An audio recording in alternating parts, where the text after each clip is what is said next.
हे प्रभु, हे विष्णु परमात्मा, हे भागवत स्वरूप भगवान, हे विष्णु परमात्मा, हे दादा, हे परम कृपाळु, अपनी कृपा जो है दादा, हे प्रभु, हे नारायण भगवान,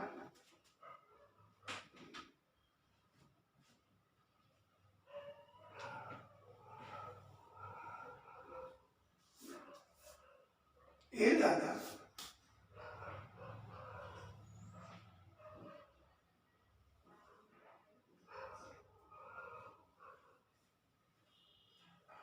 बोलिए भागवत स्वरूप भगवान की जय।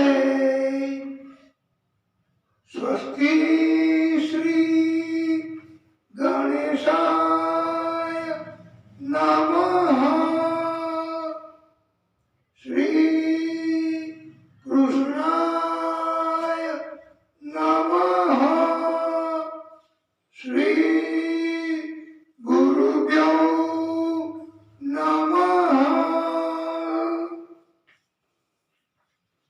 वक्रतुंड महाकाय सूर्यकोटि समप्रभ निर्विघ्नं कुरु मे देव सर्वकार्येषु सर्वदा।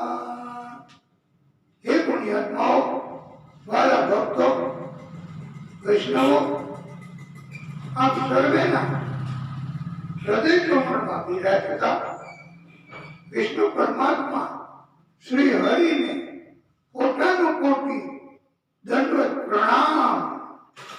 રાધે રાધે। આપણે હૃદય કમળની વિશેષ પવિત્રતા ધારણ કરવાના હેતુથી એક સુંદર મજાની ધૂન બોલીશું। રાધે રાધે રટો, રાધે રાધે રટો, चले आएंगे बिहारी, आएंगे बिहारी, चले आएंगे बिहारी। राधे राधे रटो, चले आएंगे बिहारी। राधा मेरी चंदा चकोर है बिहारी। राधा मेरी भोली बाली चंचल है बिहारी। राधे राधे रटो, चले आएंगे बिहारी। राधा मेरी सागर तरंग है बिहारी। राधा मेरी गंगा धारा है बिहारी। राधे राधे रटो, चले आएंगे बिहारी। राधा मेरी रूप रंग है बिहारी। राधा मेरी प्यास सावन है बिहारी। राधे राधे चलो, रटे आएंगे बिहारी। ए राधे राधे रटो, चले आएंगे बिहारी। मारा भक्तो, आज कथानी असर છે કે આપણે ભક્તિ ભાવમાં એટલા બધા ડૂબી જઈએ છીએ કે આપણું પણ ભાન ખોઈ બેસીએ છીએ। राधा मेरी साज गीत है बिहार। राधा मेरी दिया बाती है बिहारी। राधे राधे रटो, चले आएंगे बिहारी।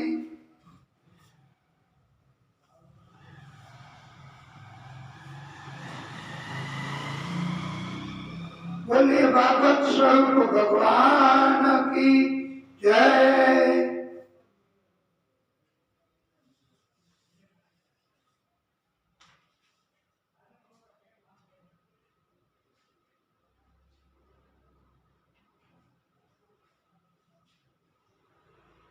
श्रुत्वा युद्धोद्यम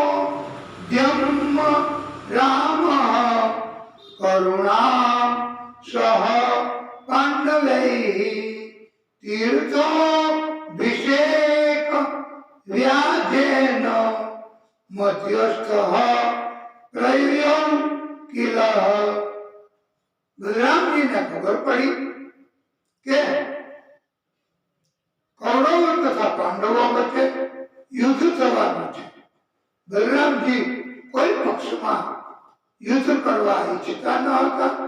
આથી બલરામજી એ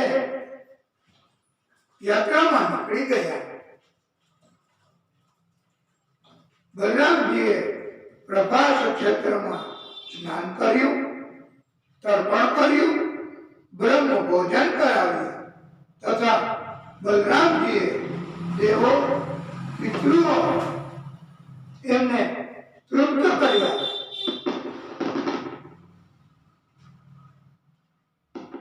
ત્યાંથી સરસ્વતી નદીના મૂળ સ્ત્રોત નૈમિષારણ્યમાં પધાર્યા। આ જગ્યાએ ઋષિઓએ સત્સંગ રૂપી જ્ઞાન સત્રનું આયોજન કરેલ હતું। બલરામજીનું આ નૈમિષારણ્યના જ્ઞાન સત્રમાં હાજર બધા ઋષિઓએ, બ્રાહ્મણોએ, મનુષ્યોએ માન સન્માન રાખ્યું। વ્યાસ ભગવાનના શિષ્ય રોમહર્ષણજી એ શુદ્ધજી છે। તે વ્યાસપીઠ ઉપર વિરાજમાન થઈને કથા કહેતા હતા।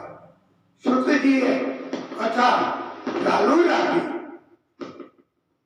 બલરામજીને અભિમાન પણ જાગ્યું તથા મોટા અવાજે કહ્યું, આ વક્તા મૃત્યુદંડને પાત્ર છે।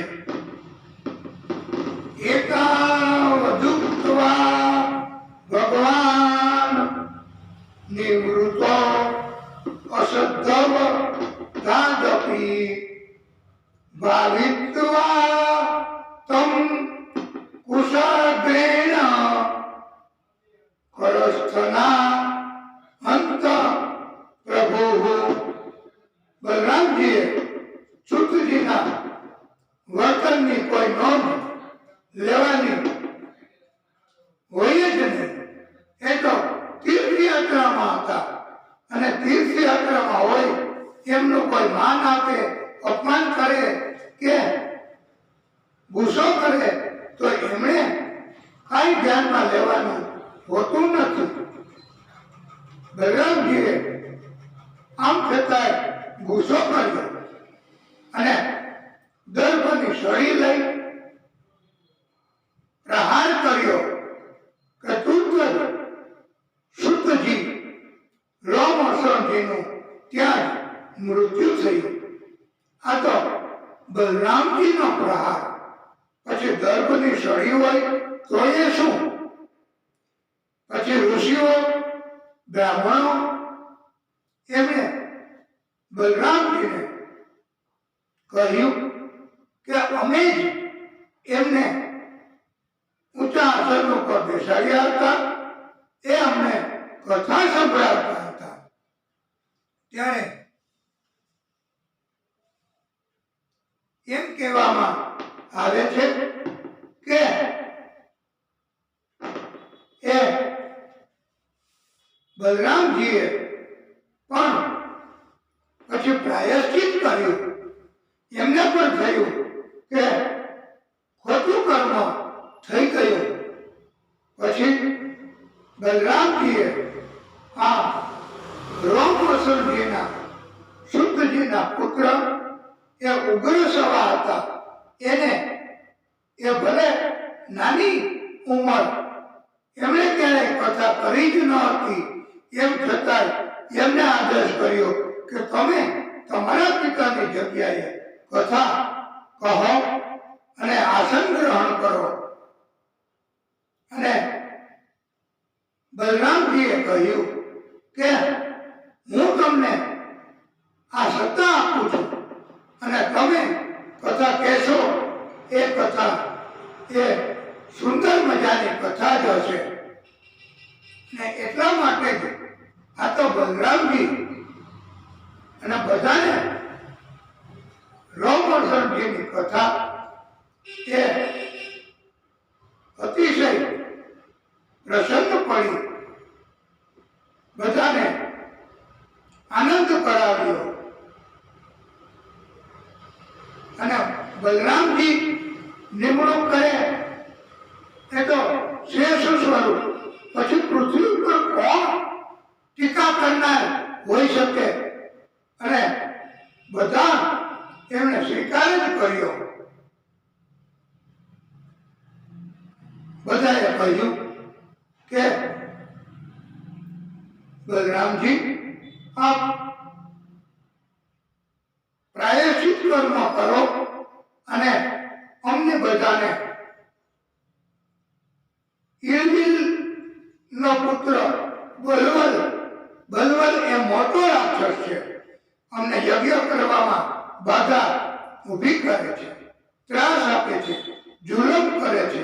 આપ તેનો નાશ કરો, અમને બચાવો. આપનું આ કાર્ય પ્રાયશ્ચિત કર્મ ગણાશે. બલરામજીએ કહ્યું યજ્ઞ શરૂ કરો. અને યજ્ઞ શરૂ કર્યા. એ રાક્ષસ મહાદૈત્ય આવી પહોંચ્યો. બલરામજીએ પ્રાયશ્ચિત કર્મ કરવાના હેતુથી આ સત્કર્મ કર્યું અને હળથી મહાદૈત્ય બલવલ એમને ખેંચ્યો, પ્રહાર કરી એમનું મૃત્યુ નિપજાવ્યું. પછી બલરામજીએ આખા ભારત વર્ષની યાત્રા કરી, તીર્થોમાં દર્શન કર્યા. બલરામજી સ્વયં પ્રભુનો અંશ અવતાર છે અને આ લીલા કરી છે. ફરી બલરામજી પાછા પ્રભાસ ક્ષેત્રમાં આવ્યા અને જાણ્યું કે યુદ્ધમાં પાંડવોનો વિજય થયો છે, કૌરવોનો પરાજય થયો છે. કૃષ્ણ દ્વારકામાં જતા રહ્યા છે. આથી આ બલરામજી પણ દ્વારકા કૃષ્ણ પાસે આવ્યા અને એમની પાસે રહેવા લાગ્યા.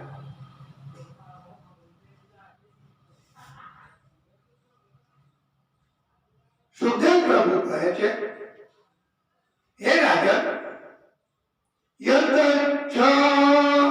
યોગ પન્નેન વર્તમાનો ગૃહાશ્રમી તસ્ય ભાર્યા કુચેલસ્ય ક્ષુત ક્ષામા ચ તથા વિદ્યા.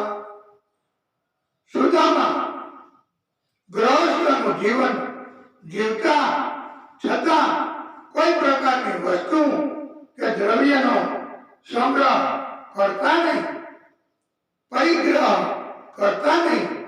નસીબ મુજબ જે કંઈ પ્રાપ્ત થાય તે પ્રભુની કૃપા સમજીને સ્વીકારતા. કાંઈ ન મળે તો પણ સુદામા, તેના પત્ની સુશીલા અને 2 બાળકો એ કાંઈ અફસોસ કરતા નહીં. પ્રભુની ભક્તિ, ભજન, કીર્તન કરતા. આવી સ્થિતિ એ કાંઈ ગરીબ સ્થિતિ ન કહેવાય. ભગવાન કસોટી કરે પણ હંમેશા સાથે જ હોય છે. એકવાર ભગવાન પોતે ભિક્ષુક બની સુદામાની પત્ની સુશીલા જ્યારે એકલી હતી ત્યારે પહોંચ્યા અને કહ્યું, દેવી, તમે મારા ભક્ત સુદામાને મારે ત્યાં મોકલો,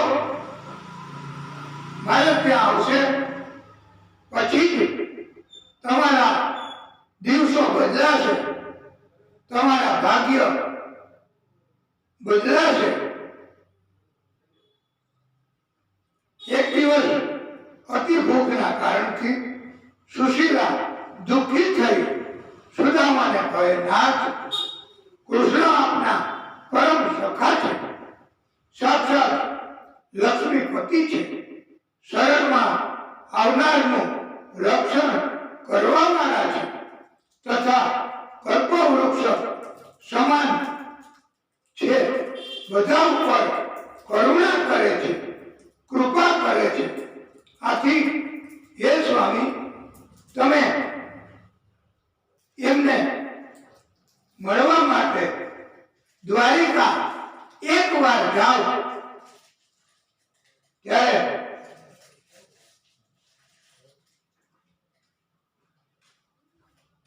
સંકોચ અનુભવતી સુશીલા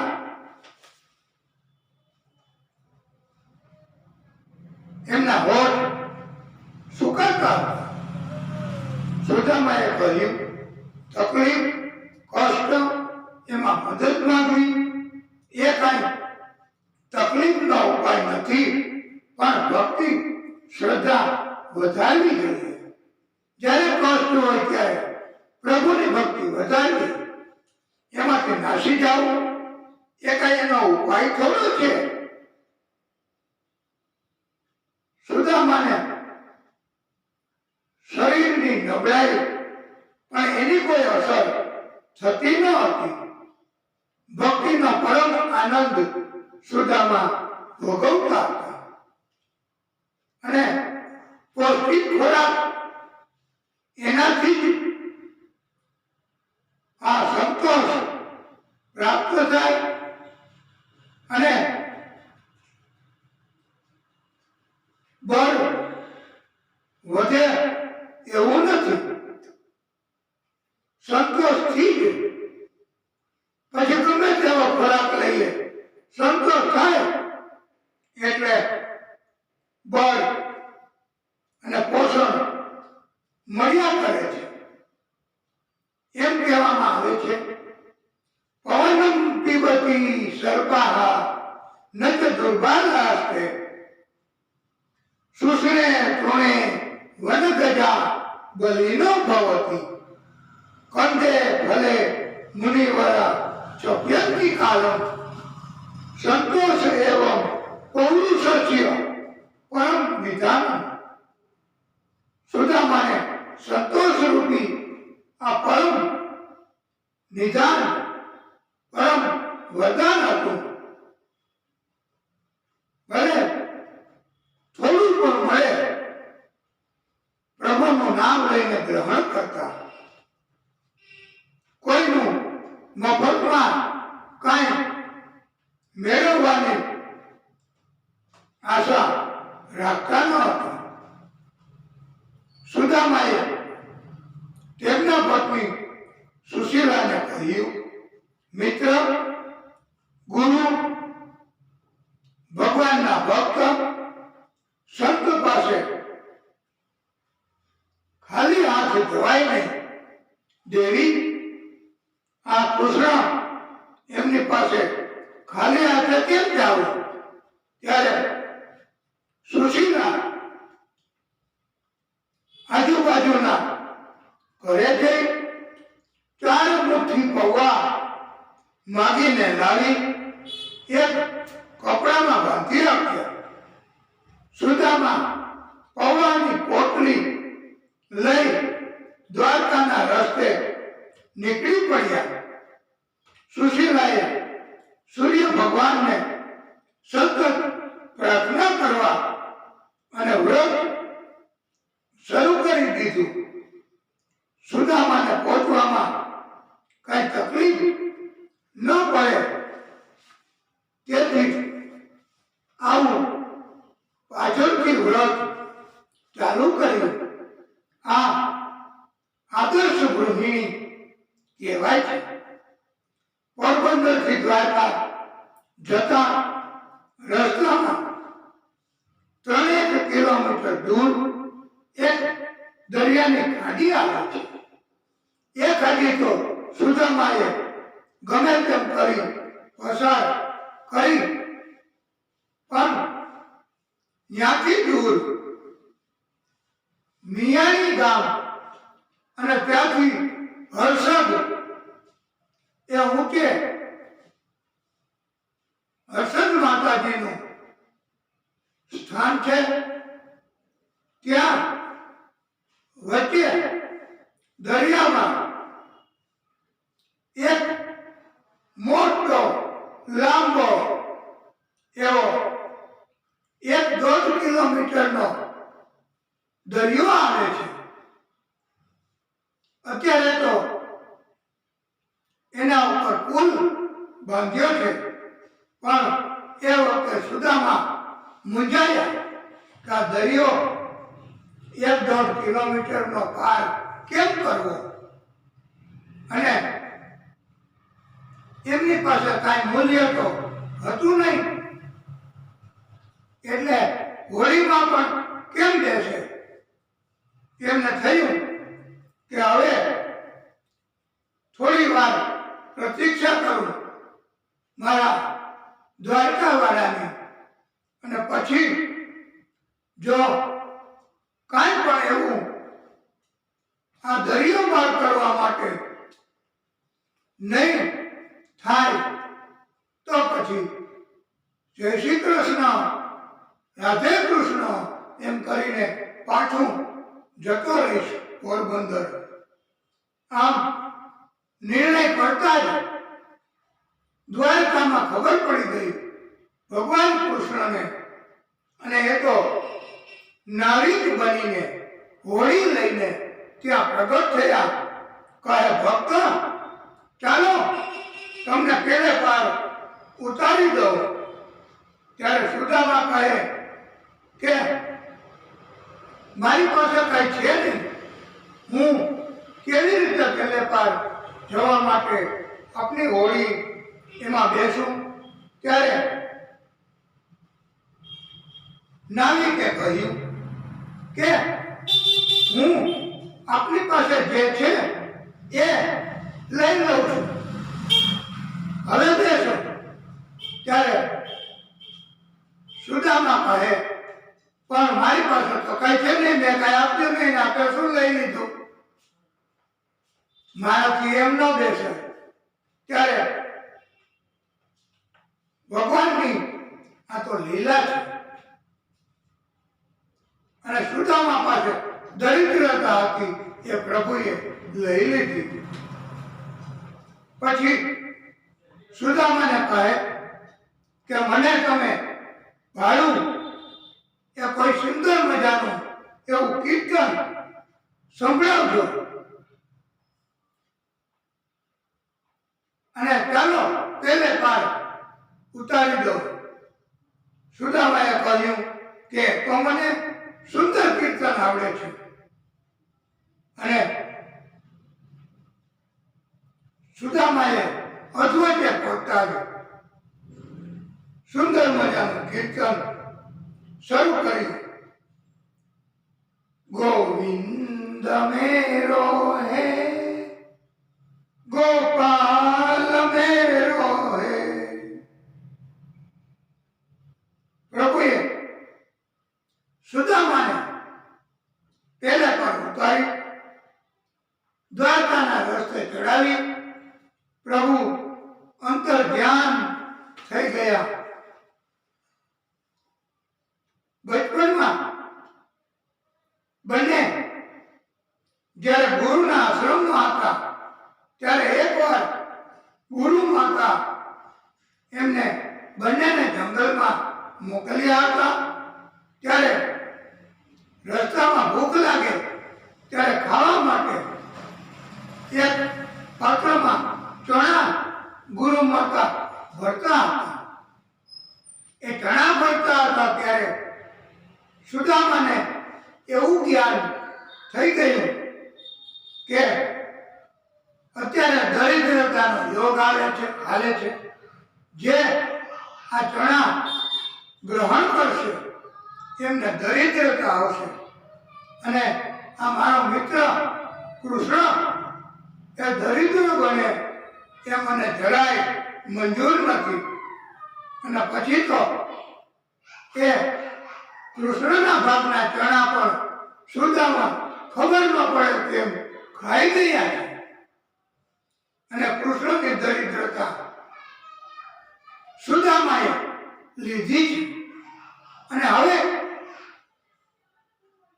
પાછું એડજસ્ટમેન્ટ, બસ કે સુદામાએ દરિદ્રતા લીધી કૃષ્ણની, હવે કૃષ્ણએ દરિદ્રતા લઈ લીધી સુદામાની, અને કાયમ માટે સુદામાના દિવસો હવે બદલાયા. અને આરામ કરવા એ સૂતા હતા એક જગ્યાએ. ત્યાં પ્રભુએ આદેશ કર્યો ગરુડજીને કે મારા ભક્તોને ઉચકી એમને નીંદમાં ખલેલ ન પહોંચે એવી રીતે લઈ આવો અને દ્વારકાના પાદરમાં ઉતારી દો. આમ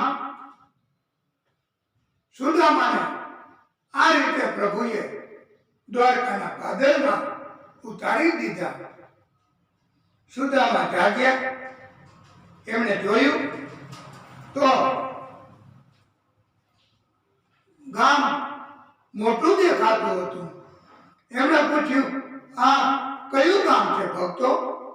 ત્યારે બધાએ કહ્યું, આ દ્વારકા. કે પ્રભુ કૃષ્ણ એમની મહેલ એ કઈ જગ્યાએ? ત્યારે કહ્યું, આ ઊંચો દેખાય સામે એ દ્વારકાનો મહેલ કૃષ્ણનો. સુદામા તો ત્યાં પહોંચ્યા અને દ્વારપાલોએ ક્યારેય અપમાન નથી કર્યું વાલા ભક્તો, પરમ શ્રોતાઓ. કૃષ્ણ ભગવાનનો આદેશ હતો કાયમી કે તમારે બ્રાહ્મણ હોય ને, અને સુદામાએ તો ઉપર કાંઈ વસ્ત્ર નહોતું પહેર્યું, જનોયથી જ ખબર પડી જાય કે આ તો ભૂદેવ. બ્રાહ્મણોને કોઈ રોકતા જ નહીં, પણ સમય એવો હતો એટલે વિનંતી કરતા કરતા દ્વારપાળે કહ્યું કે ભૂદેવ આપ વિશ્રામ કરો, તો હું પ્રભુને ધ્યાન ઉપર મૂકું કે અત્યારે આપને એક ભક્ત મળવા આવ્યા છે પોરબંદરથી, અને પોતાનું નામ સુદામા કહે છે અને બાળપણના મિત્ર છે, એમ સંદેશો પહોંચાડો. સુદામાએ કહ્યું, રાધે કૃષ્ણ, રાધે કૃષ્ણ. એને તો જ્યાં બેસાડો ત્યાં એમને કઈ અભિમાન જેવું કે અપમાન જેવું નહોતું. સંદેશો સાંભળ્યો અને જેવું નામ સાંભળ્યું કે બાળપણનો મિત્ર સુદામો, ત્યાં તો કૃષ્ણએ દોટ મૂક્યો એમને મળવા માટે. ઉપવસ્ત્ર પણ એ ભળી ગયું, ચાકડી પણ એમને ઉતારી નાખી. આમ કોઈ પ્રકારનો અવરોધ કૃષ્ણ સહન કરવા તૈયાર જ ન હતા. અને સુદામાને થયું કે આ મારો મિત્ર આ વધારે મને આવી રીતે પકડશે, પ્રેમ કરશે, ભેટશે તો એમની કિંમત હલકી ગણાશે.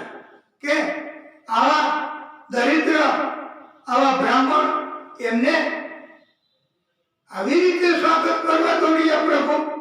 એટલે એ તો પાછા જ ભાગ્યા, પણ પ્રભુએ એમને પકડી લીધા. હવે કઈ પ્રભુ થોડા છોડે? અને ભેટી પડ્યા અને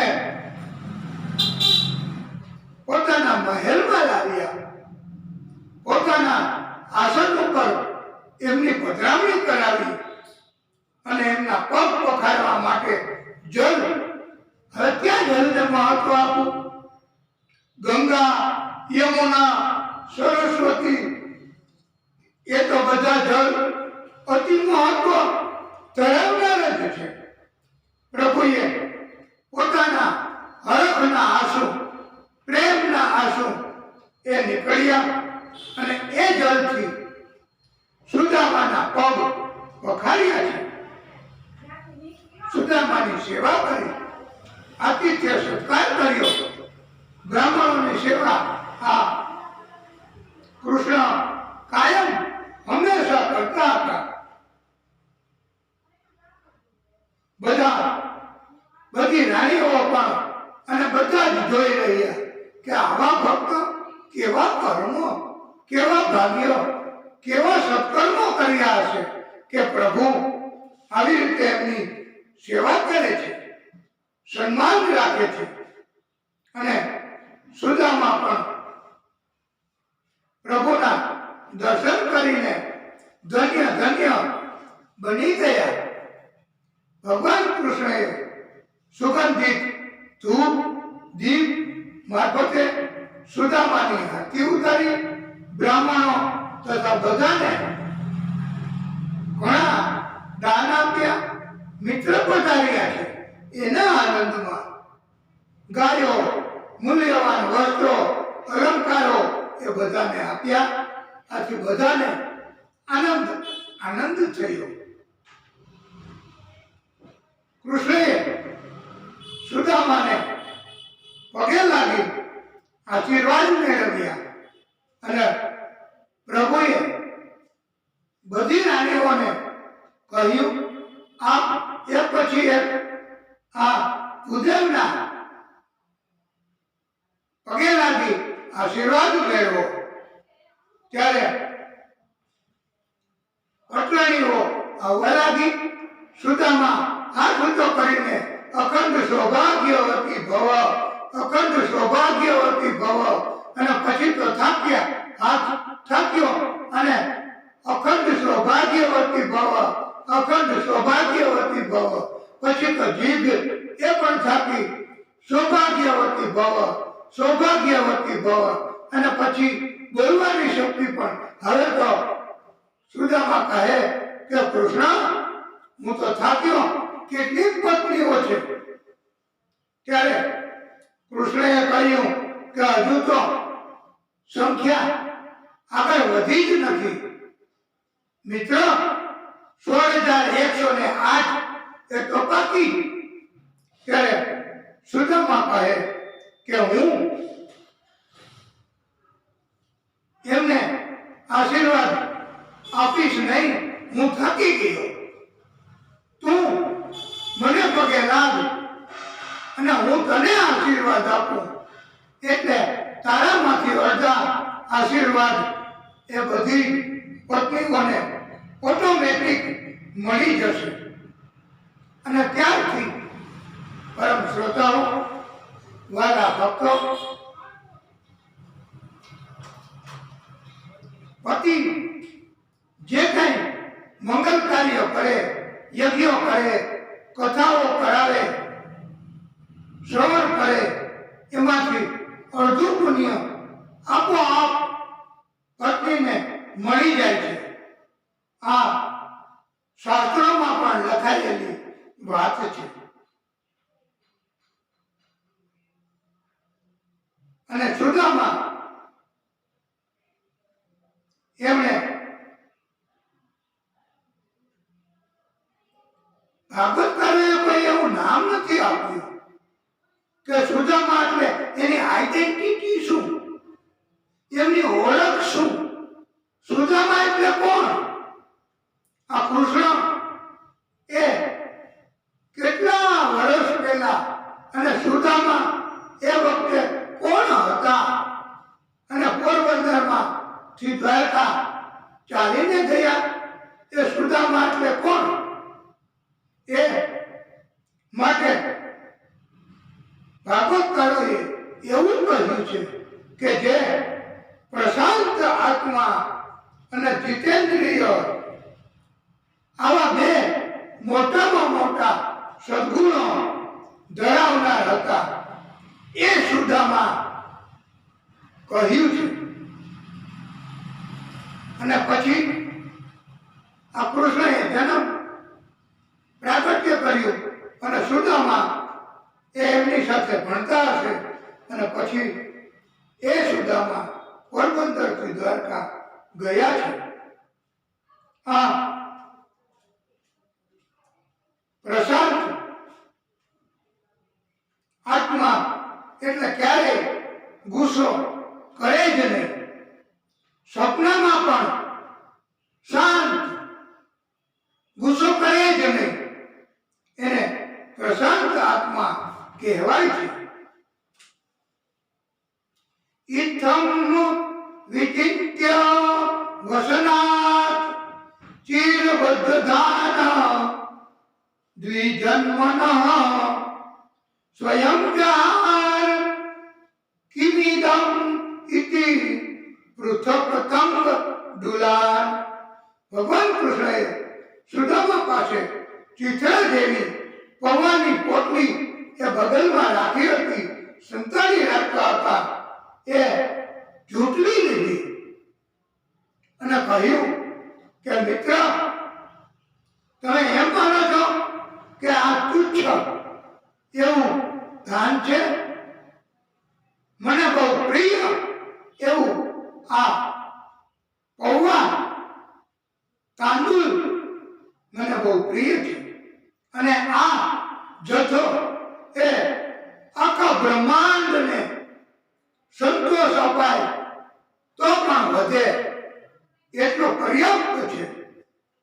માટે કૃષ્ણએ પૌવાની પોટલી લઈ ખોલી અને એમ કહેવાય છે કે ત્યારે એમના નસીબ, એમના પાપ કર્મો, એના જે પડદા હતા એ ખુલતા હતા. પણ પ્રભુ એમણે એક પોટલી, એક મુઠ્ઠી પૌવા આરોગ્ય, બીજી મુઠ્ઠી પૌવા આરોગ્ય, ત્રીજી મુઠ્ઠી પૌવા પછી આરોગવા ન દીધા. રુક્ષ્મણીજીએ પ્રભુને રોક્યા અને એની પાછળનું કારણ એવું પણ બતાવ્યું છે પંડિતોએ કે એક ભાવ એવો હતો કે અમને પણ આપો પ્રભુ, આપ એકલા એકલા આનંદ નહીં લેશો. અને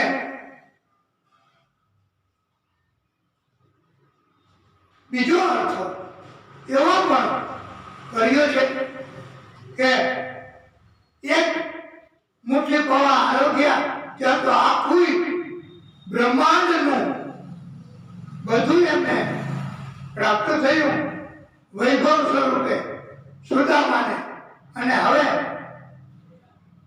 બીજી મુઠ્ઠી પૌવા આરોગ્ય, આખું સ્વર્ગનું સુખ એમને વૈભવ પ્રાપ્ત થયા.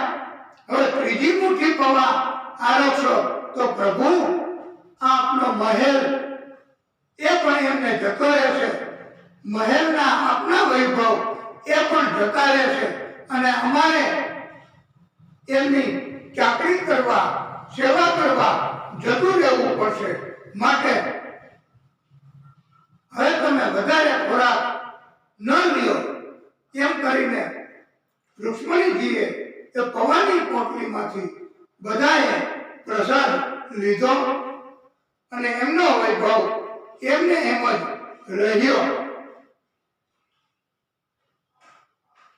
પછી સુદામાએ કહ્યું કે મિત્ર, મને મારા બાળકો, પત્ની યાદ આવી છે, મારે હવે જાવું છે. સુદામાને એમ હતું કે હું થોડું વહેલું કહું એટલે આગ્રહ કરે, રોકે તો વાંધો ન આવે. એટલે હજી રોકાવાની ઈચ્છા સાથે કીધું. પણ કૃષ્ણએ તો કહ્યું કે જવું છે તો ભલે સીતાઓ અને જરૂરી છે જાવું. એ પણ પત્ની અને બાળકો એકલા છે. આમ કહીને એમને વિદાય આપી અને કહ્યું કે સુદામા, મિત્રો, તમે તમારા અંગ ઉપરથી બધા વસ્ત્રો અલંકારો એ અહીંયા ઉતારી અને આપની પોતળી ધોતી જૂની અને લાકડી એ રાખી છે એ લઈને આપ જાઓ. એટલે પ્રભુ એમણે આવું વર્તન કર્યું. સુદામાને થયું કે આ મારો મિત્ર એ તો લોભ્યો છે, આ એ લઈ લીધું, હવે આની પાસેથી શું લેવું, મને કઈ આપ્યું નહીં. અને આમ એ મિત્રની મનમાં ને મનમાં ટીકા કરતા નિંદા કરતા એમને પોષતા સુદામા તો પોરબંદર પહોંચી ગયા અને જોયું કે ઝૂંપડી હતી, ત્યાં મહેલ, અને જોયું કે આ ઝૂંપડી ક્યાં ગઈ. ત્યારે આ કોનો મહેલ છે? ત્યારે બધાએ કહ્યું કે સુદામાનો. એ કે ક્યાં ગયા સુદામા? તો બધાએ કહ્યું દ્વારકા ગયા છે. અરે કૃષ્ણને મળવા. ત્યારે મહેલમાંથી એમની પત્ની સુશીલા જોઈ ગઈ અને બોલાવ્યા કે પધારો નાથ, આ આપણા જ મહેલ છે અને અમે તમારી પ્રતીક્ષા કરીએ છીએ. કિંમતી વસ્ત્રો અલંકારો સુશીલાએ ધારણ કર્યા હતા. દાસીઓ પણ સાથે સેવામાં હતી. આમ સુદામા એમણે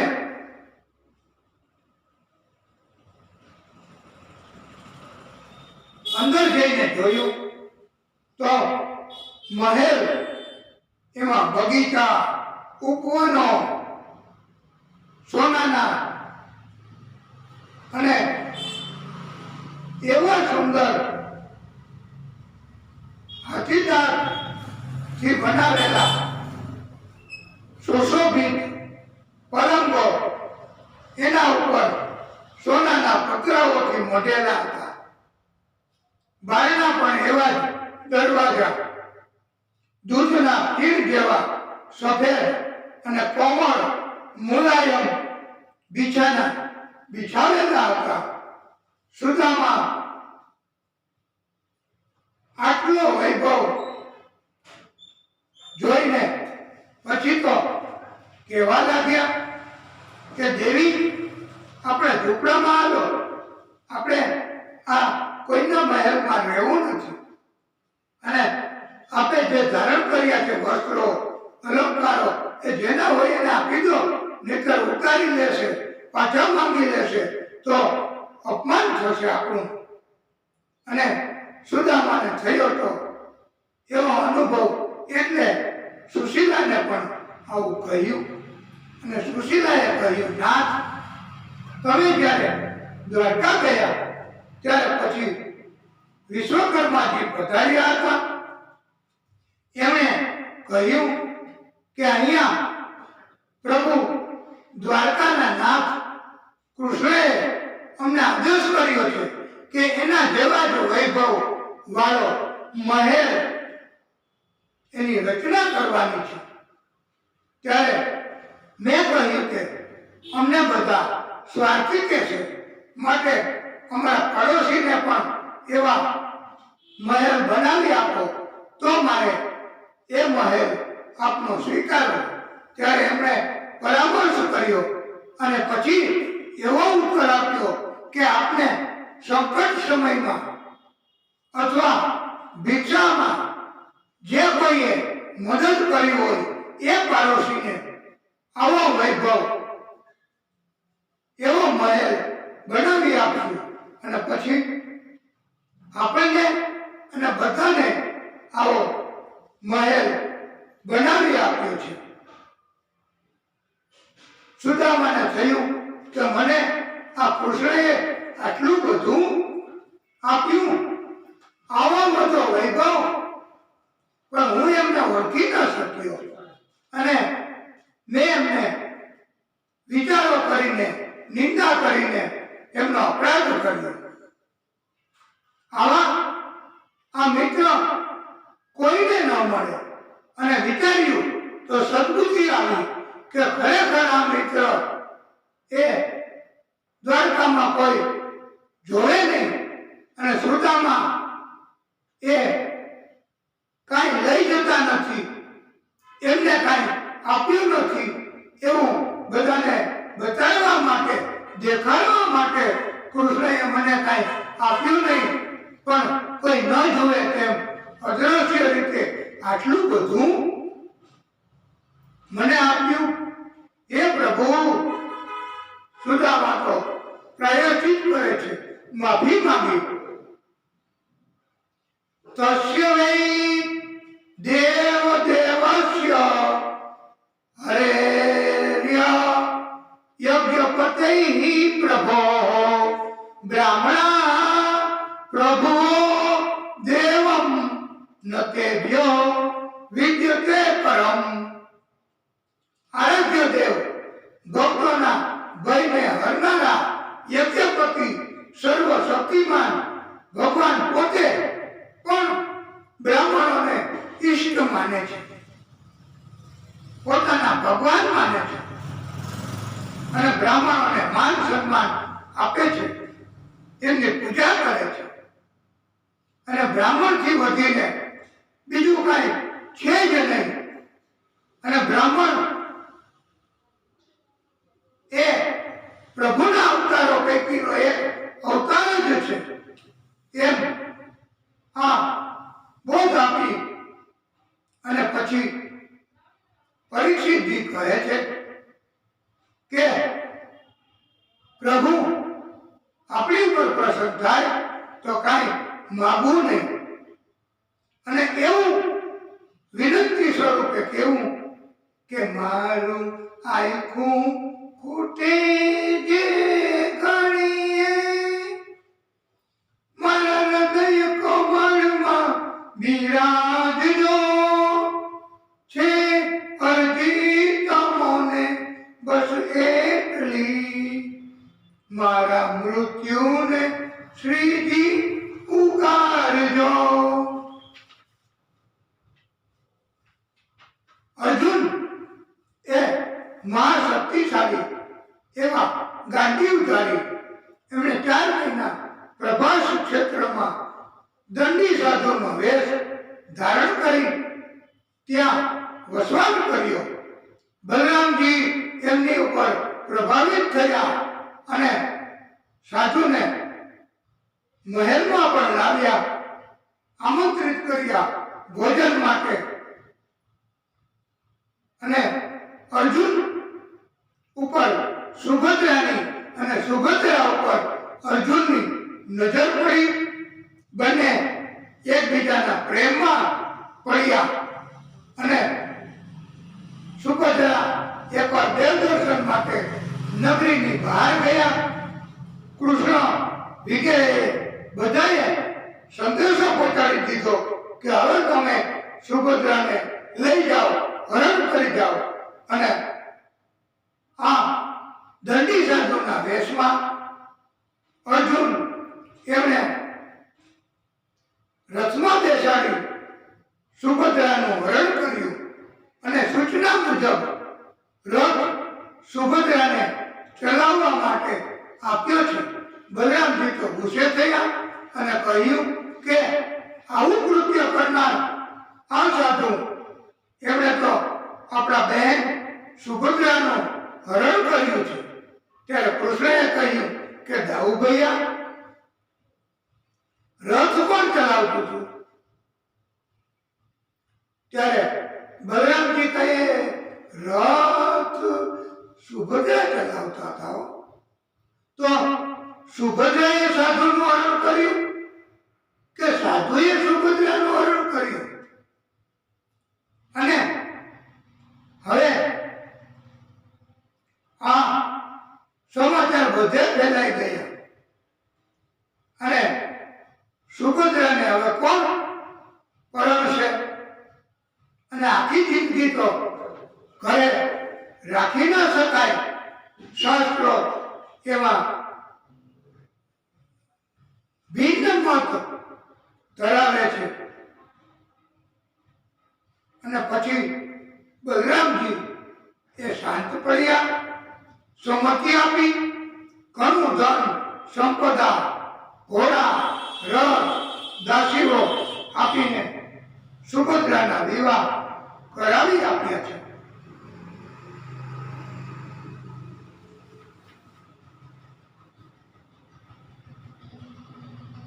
નારદજી ફરતા ફરતા વક્રાસુર ઉર્ફે ભસ્માસુર નામના એક દૈત્ય એમને મળ્યા. એ શકુની મામાનો પુત્ર વક્રાસુર એમણે એ દુષ્ટ બુદ્ધિ વાળો હતો. નારદજીને પૂછ્યું, જલ્દીથી પ્રસન્ન થઈ જાય એવા દેવ કોણ છે? ત્યારે નારદજીએ કહ્યું કે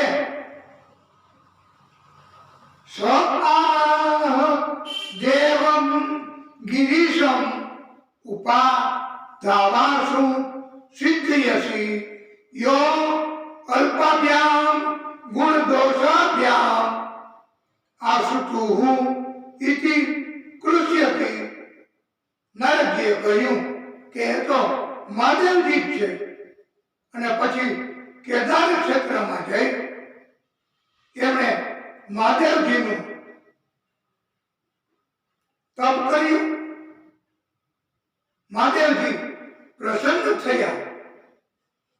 વક્રાસુરે પછી યજ્ઞ કર્યો. મહાદેવજી પ્રસન્ન થયા.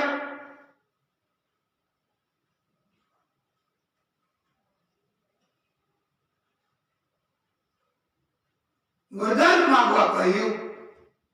ત્યારે વક્રાસુર એમણે એવું માંગ્યું કે હું જેની ઉપર હાથ મૂકું એ બળીને ભસ્મ થઈ જાય. મહાદેવજીએ કહ્યું તથાસ્તુ. આ વક્રાસુર એ પાર્વતીમાં એમના ઉપર એમણે વક્ર દ્રષ્ટિ કરી હતી. એમને પ્રાપ્ત કરવાની એમની આવી દુષ્ટ ઈચ્છા થઈ હતી. અને વચ્ચે મહાદેવજી રોકાવટ ન કરે એટલે પહેલા એમને ભસ્મ કરવા એ વક્રાસુર તો દોડ્યો મહાદેવજી ઉપર હાથ મૂકવા. ત્યારે મહાદેવજીએ કહ્યું કે આ શું કરો છો? અને મહાદેવજી તો ત્યાંથી નાસ્યા, દોડ્યા અને થાક્યા. પાછળ વક્રાસુર આવતો હતો અને રસ્તામાં પ્રભુ મહાદેવજીએ શ્રી હરિ એમને યાદ કર્યા, મદદ માંગી અને શ્રી હરિએ બટુક સ્વરૂપ ધારણ કરી અને રસ્તામાં રોક્યો.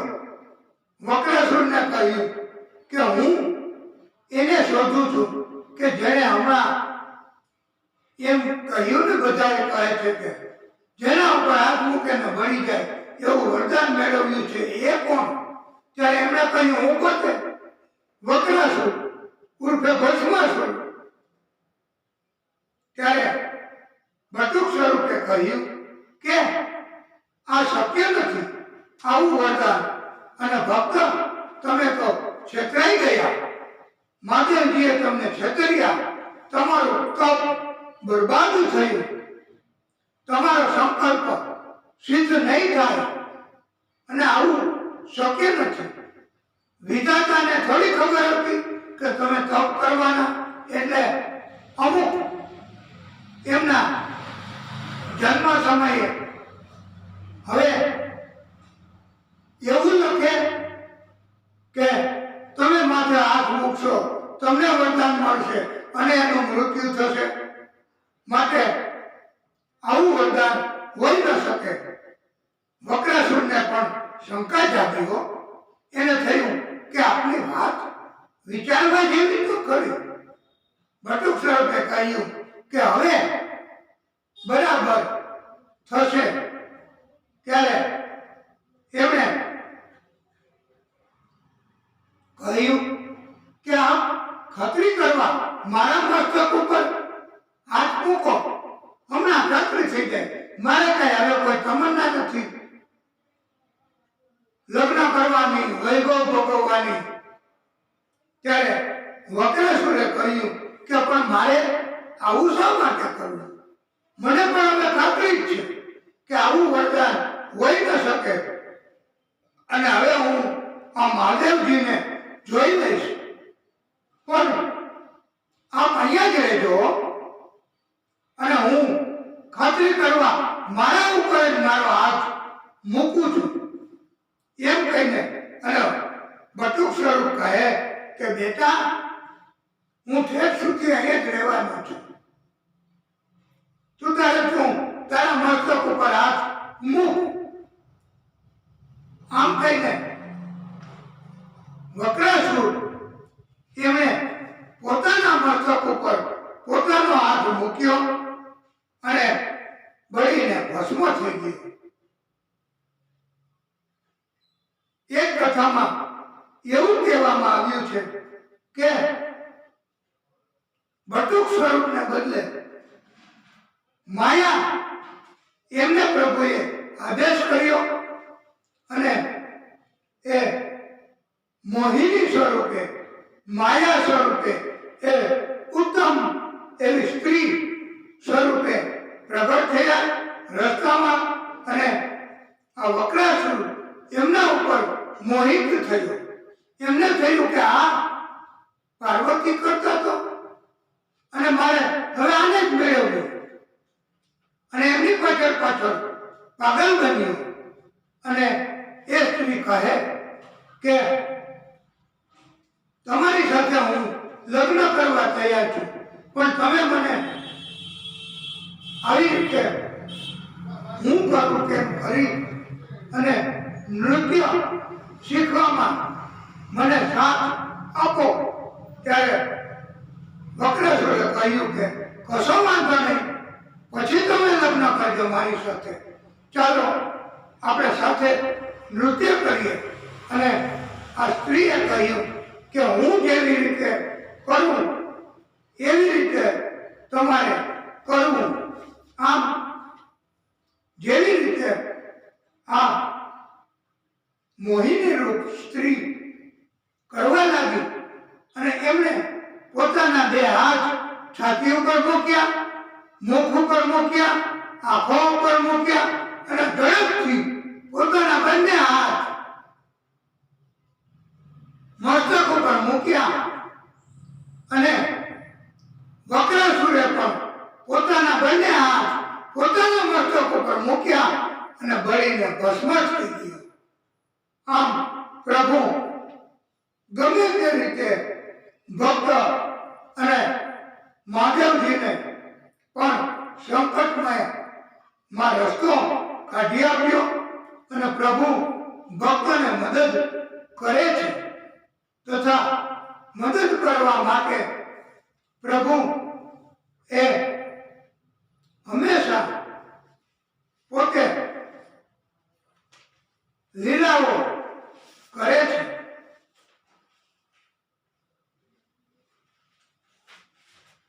અર્જુન તથા કૃષ્ણ એમને શેષ સ્વરૂપે એક બ્રાહ્મણના તરત જન્મેલા સંતાનોને પોતે લઈ અને પોતાની પાસે રાખ્યા આ પ્રભુએ.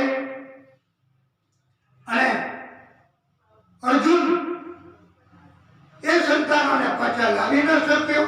કૃષ્ણએ મદદ કરી કે ચાલો હવે અને તીવ્ર ગતિ વાળા રથ અને ઊંડે ઊંડે ઊંડે ગયા દરિયામાં. અને ત્યાં આ બંને આ બધા બાળકો બ્રાહ્મણના દ્વારકા નગરીમાંથી એ લીધા હતા, એ એમને પાછા આપ્યા અને એવો આદેશ કર્યો કે તમે હવે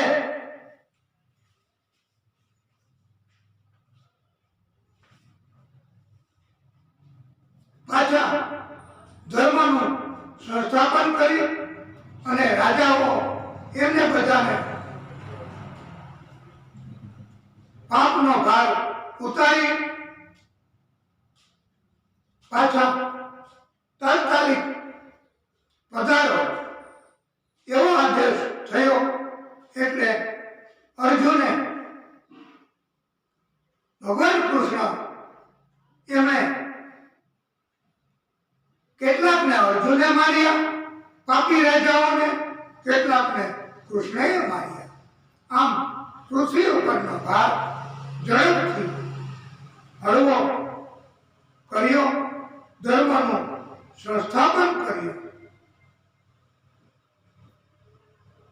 સુખદેવ પ્રભુ કહે છે, હે પરીક્ષિત, હું આપને ભગવાન શ્રી હરિનું મુખ એ 11મો સ્કંધ એમની કથા કહું છું. 10 સ્કંધમાં કહેલી કથા ઉપસંહાર તરીકે આ સ્કંધમાં ફરી કહેવામાં આવી છે. કૃષ્ણ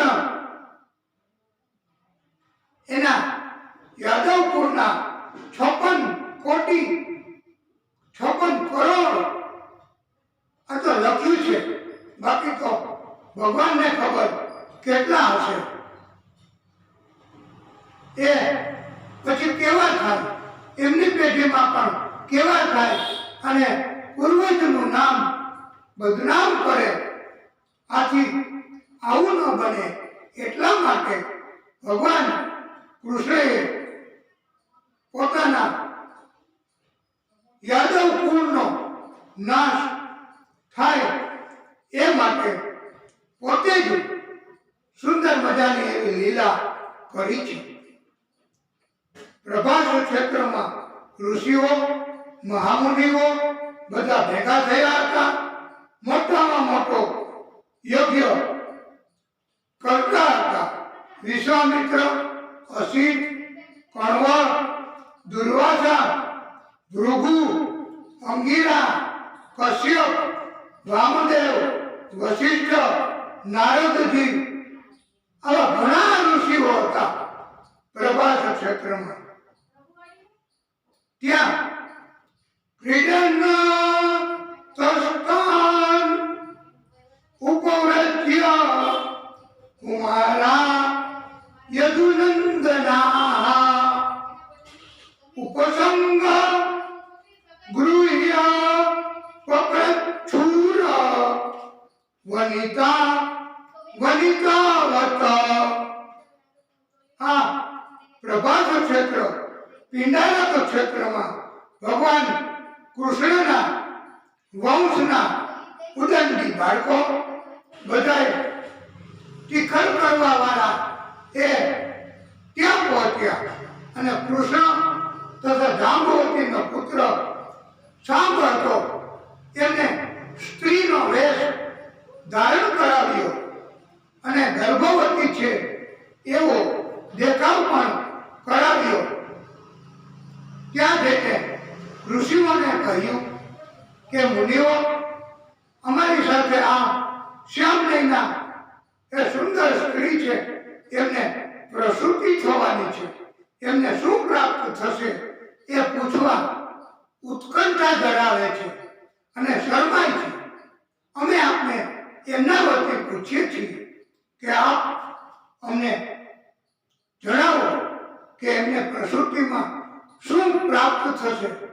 ત્યારે ઋષિઓએ જાણી ગયા અને કહ્યું કે બાળકો, તમે અમારી ઠેકડી કરો છો, અમારી અપમાન કરવાની વૃત્તિ છે તમારી, ઈરાદો પણ તમારો એવો છે અને આ સ્ત્રી નથી પણ એ પુરુષ છે અને તમે એ ગર્ભવતી નથી, એના પેટ સાથે એક લોખંડનો એવો મોટો મુસળ બાંધ્યો છે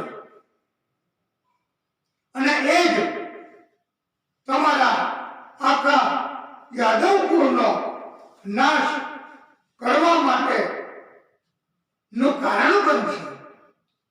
હવે તો બધા મૂંઝાણા. ઉગ્રસેન મહારાજ પાસે પહોંચ્યા. શું કરવું એ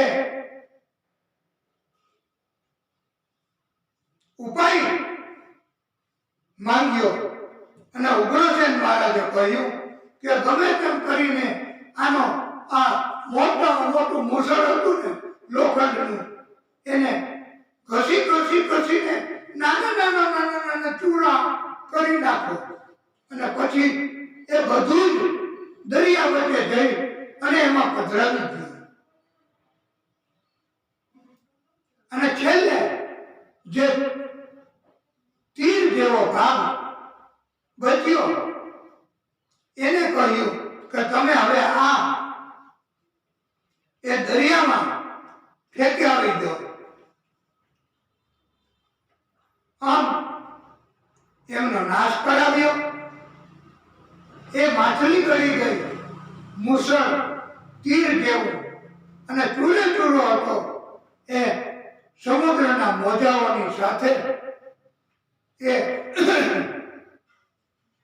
કિનારા ઉપર ફેંકાયો અને એરકા નામની વનસ્પતિ આ એ વિસ્તારમાં પ્રભાસ ક્ષેત્રમાં આખા વિસ્તારોમાં ફેલાઈ ગઈ. આ વનસ્પતિ એ એવી તીક્ષ્ણ હોય છે કે એમનો પ્રહાર કોઈ સહન ન કરી શકે અને ચીરાઈ જવું પડે, મૃત્યુ થાય. આવી વનસ્પતિ એ ઉગી નીકળી અને મુસળ નો ટુકડો એ એક માછલી ગળી ગઈ. એ માછલીને મચ્છીમારોએ પકડી બજારમાં વેચી. બજારમાંથી એ માછલી કોઈએ ખરીદી અને એમાંથી ચીરતા આમ તીર જેવો ટુકડો નીકળ્યો. એને ફેંકી દીધો. ત્યાંથી એક શિકારી પારથી પસાર થયો. એમણે આ ટુકડો લઈ લીધો અને પછી પોતાના તીરના અગ્રભાગમાં એમને ફીટ કર્યો. એટલે તીર એ વધારે અસરકારક બને. એક કથામાં એવું પણ કહેવામાં આવ્યું છે કે આવી રીતે બાળકો મારફતે યદુકુળનો નાશ થાય એવા પ્રભુએ કરાવ્યા પરાક્રમો. એ પણ એક લીલા જ છે. અને ગાંધારીએ પણ કૃષ્ણને શ્રાપ આપ્યો એવી પણ એક કથા છે કે હે કૃષ્ણ, તમે ધાર્યું હોત તો યુદ્ધ ન થાત. તમે મારા આખા કુળ કૌરવ કુળનો નાશ કરાવ્યો છે. તમે જે જવાબદાર છો અને માટે તમારું પણ આખા યદુકુળનો નાશ થશે એમ હું તમને શ્રાપ આપું છું. આમ કૃષ્ણને પણ શ્રાપ પ્રાપ્ત થયો છે એવી પણ કથા કહેવામાં આવી છે. નવ યોગેશ્વરોની કથા સુખદેવ પ્રભુએ પરીક્ષિતજીને સંભળાવી છે. અને ભાગવત ધર્મ એટલે શું એ એમણે બૌદ્ધ સ્વરૂપે કહ્યું છે. આ યોગેશ્વરો એ કવિ, હરિ, અંતરિક્ષ, પ્રબુદ્ધ, પીપલાયન, આવિર્હોત્ર, ધ્રુવીન, ચમસ અને કલ્પાચક આ નવે યોગેશ્વરોએ જે ઉપદેશ આપ્યો એ સાર સ્વરૂપે આપ સર્વેને સંભળાવીશું કે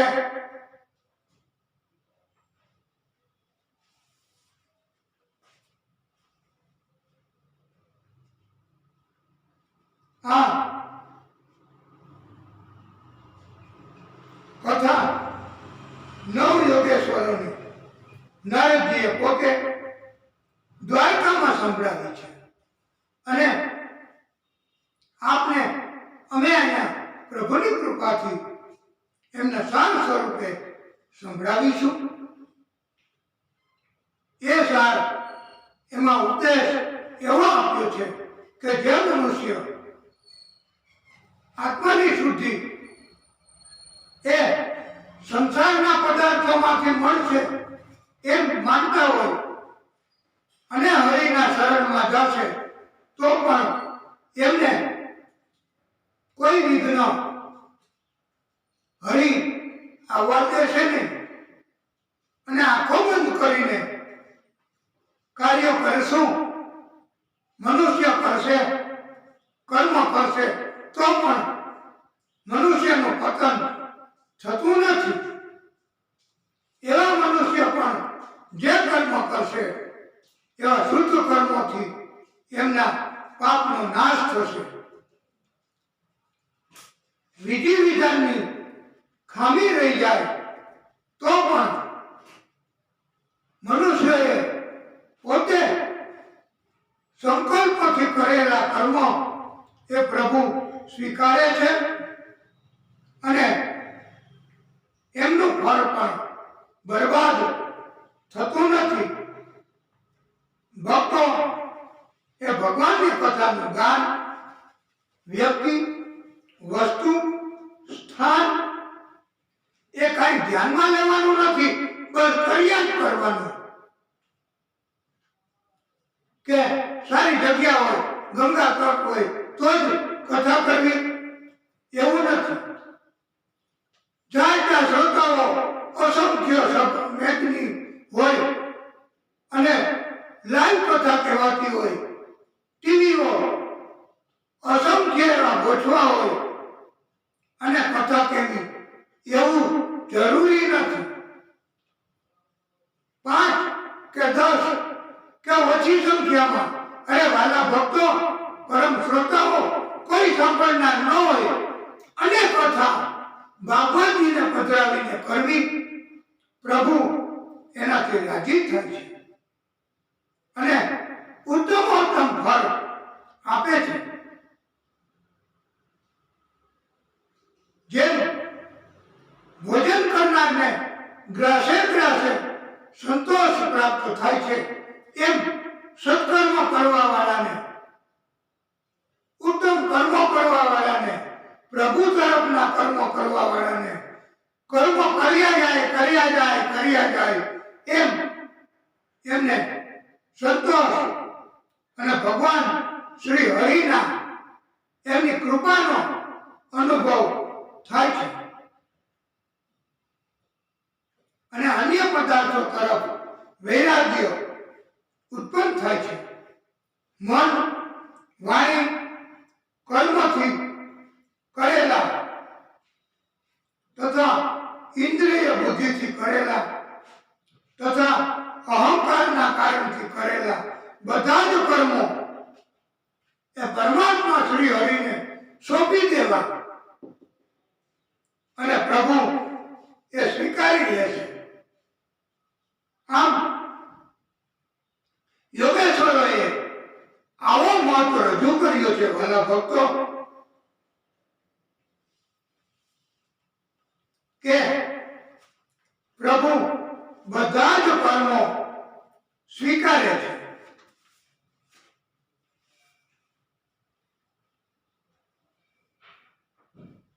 એમ કહ્યું છે કે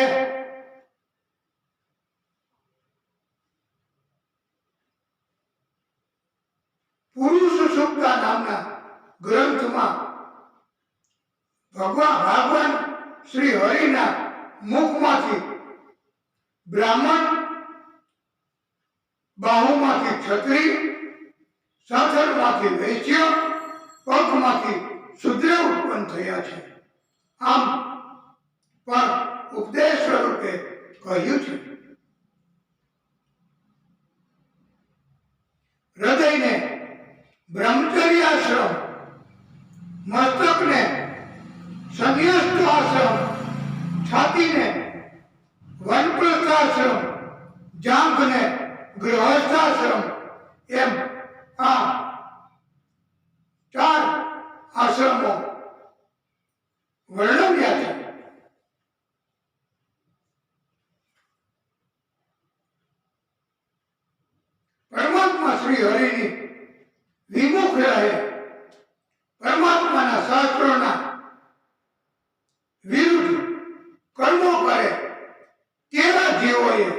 નરકની શિક્ષા ભોગવવી પડે છે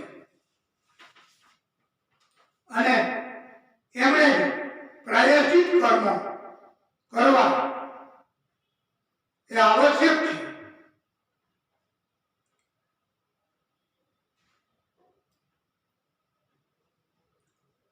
યોગેશ્વરોની કથા પરીક્ષિતજીને સંભળાવી. ત્યાર પછી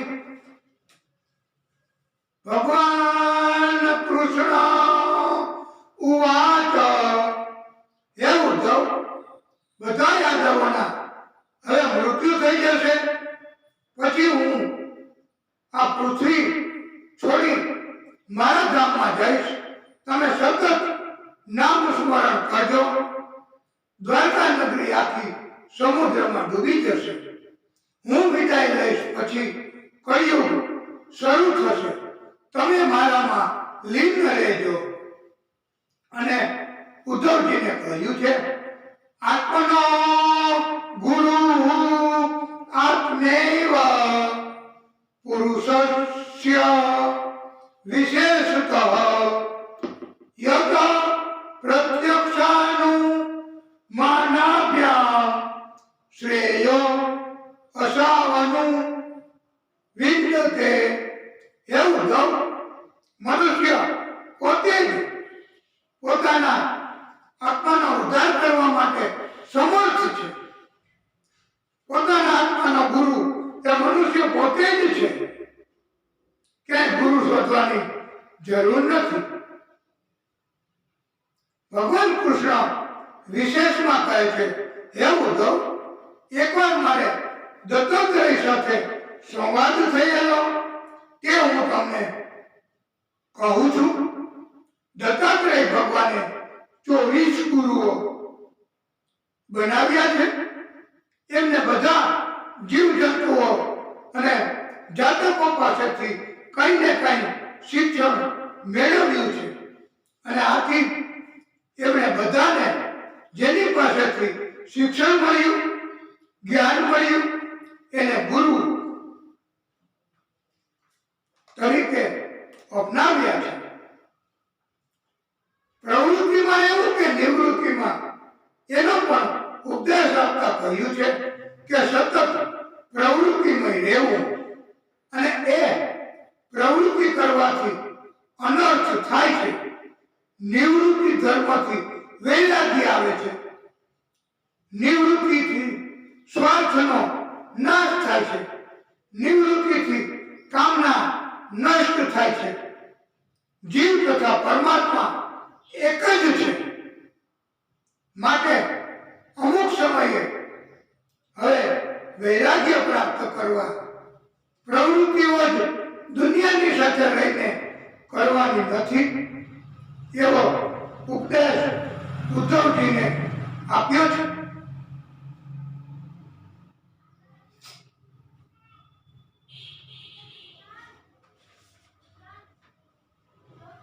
ઉદ્ધવજીને ભગવાન કૃષ્ણએ આદેશ કર્યો કે તમે હવે જતા રહો. ઉદ્ધવજી તો જવા ઈચ્છતા જ ન હતા, પણ આ તો પ્રભુનો આદેશ, પછી તો જવું પડે. ઉદ્ધવજી બેચેન થયા. એમનું હૈયું ભારે થયું. જતા જતા ઉદ્ધવજીએ કૃષ્ણ ભગવાનની ચરણ પાદુકા પોતાના મસ્તક ઉપર પધરાવી અને કૃષ્ણ ભગવાને ભાગવતજી ઉદ્ધવજીને સોંપ્યું છે કે તમે આ ભાગવતજીની કથા બધાને સંભળાવો. આમ ઉદ્ધવજીએ વિસ્તૃત બહોળા પ્રમાણમાં ભાગવતજીનું પ્રસારણ કર્યું છે. આમ વક્તાશ્રી એ પણ ઉદ્ધવ સ્વરૂપ જ કહેવાય છે. અને વક્તાશ્રીને પ્રભુ કૃષ્ણ જ આદેશ કરે છે કે તમે જાઓ અને ભક્તોને કથા શ્રવણ કરાવો. આમ શ્રોતાઓની પણ દરકાર પ્રભુ રાખે છે. કૃષ્ણએ પોતાનું બધું જ તેજ, એમની શક્તિ એ બધા જોવે એમ સમાધિમાં પધરાવી છે.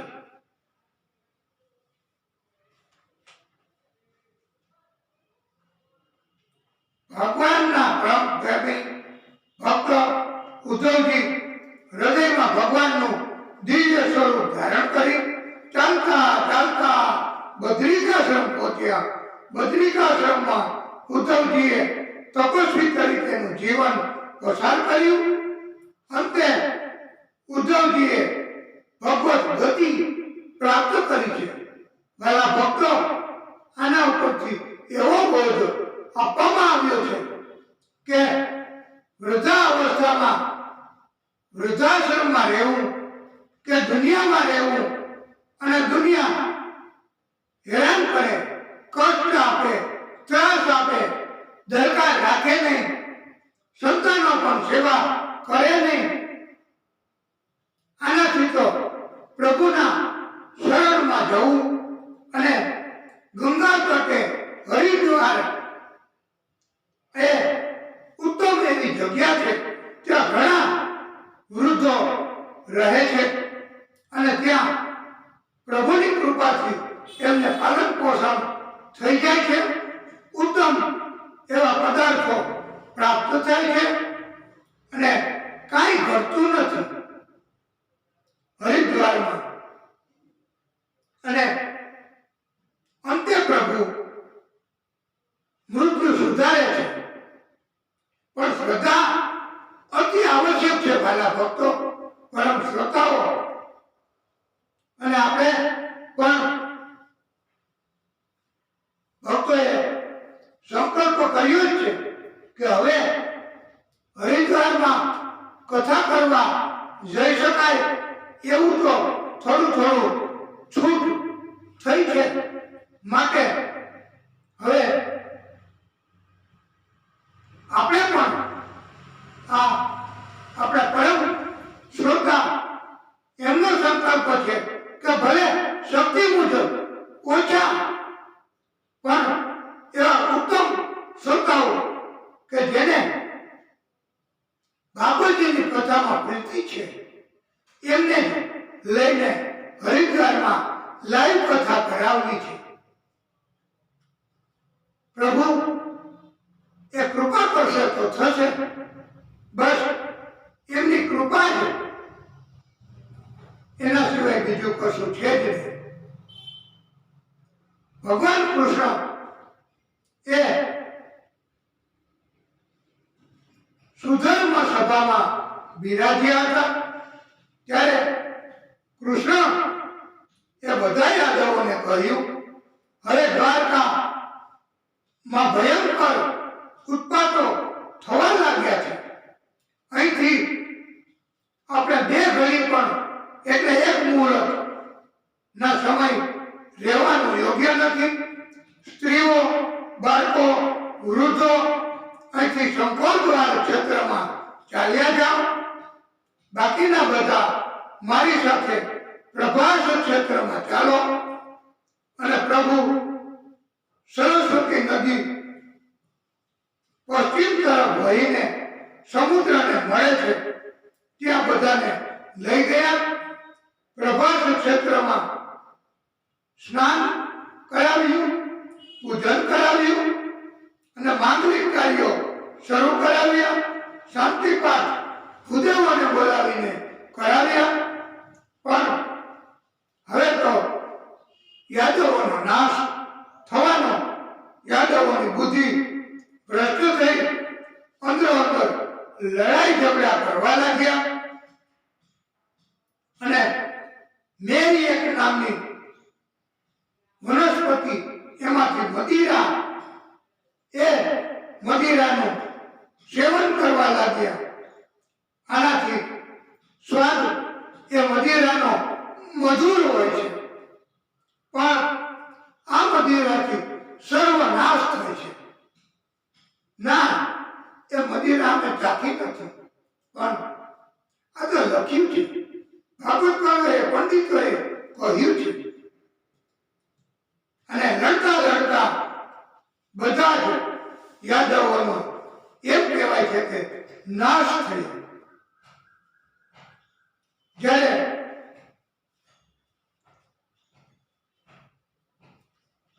મોટા ભાઈ બલરામજી એમણે પણ જોયું તો હવે પોતે પરમ પદમાં લીન થઈ ગયા. બલરામજી સમુદ્રના કિનારે બેસી આત્મામાં લીન થઈ ગયો. આ લોકનો ત્યાગ કરી પરલોકમાં ગયા છે. પછી ભગવાન કૃષ્ણ પોતે પણ મૌન ધારણ કરી ધીરજ ધારણ કરી ધરતી ઉપર ડાબા પગ ઉપર જમણો પગ ચડાવી ટેકો દઈ અને એવી મુદ્રામાં બેઠા અને હાથ પણ વચ્ચે રાખ્યો.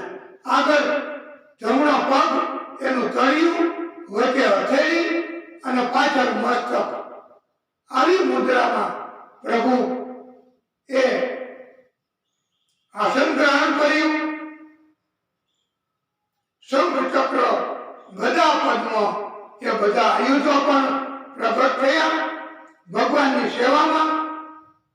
જરા નામનો પારધી એ દૂરથી એમણે જોયું તો એમને પ્રભુનું ચરણ એ હરણના મુખ જેવું દેખાયું. એમને થયું કે હરણ છે.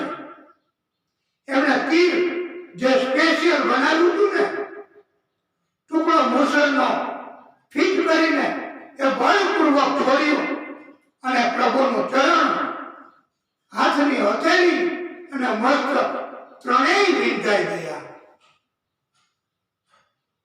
આવી મુદ્રામાં પછી તો પારધી ત્યાં હાજર થયો.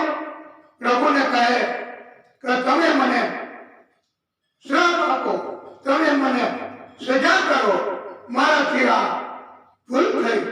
ત્યારે પ્રભુએ કહ્યું છે કે પારધી તું અફસોસ કરમાં જ્યારે રામજી તરીકે મેં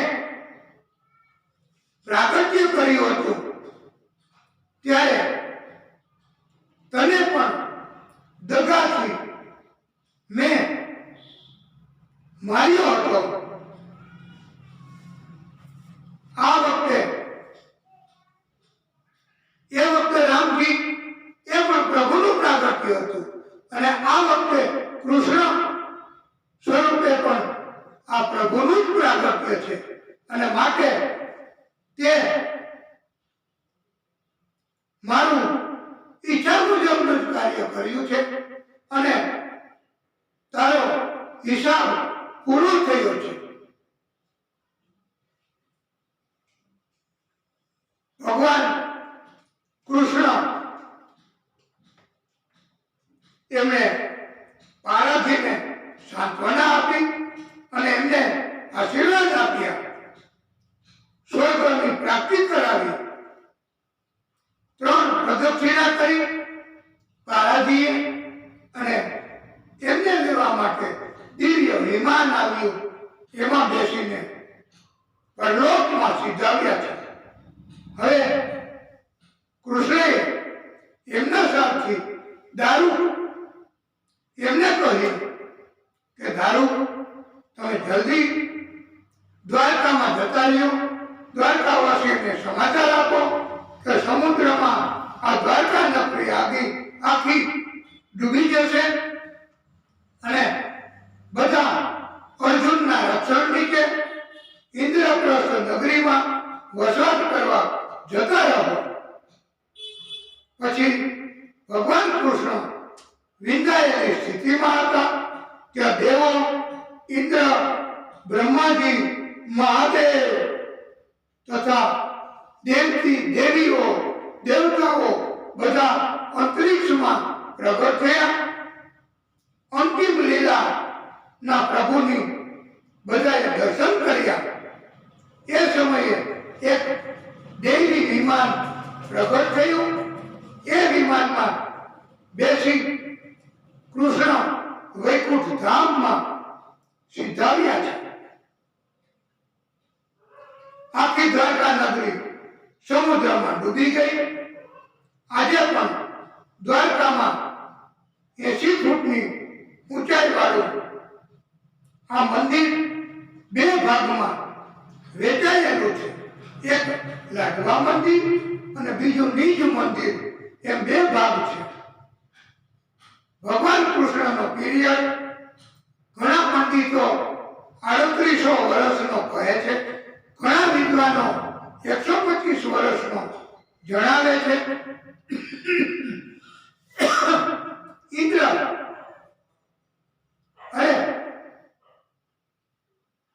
આ બધાએ દર્શન કર્યા પછી હવે ભગવાનની આજ્ઞાથી અર્જુન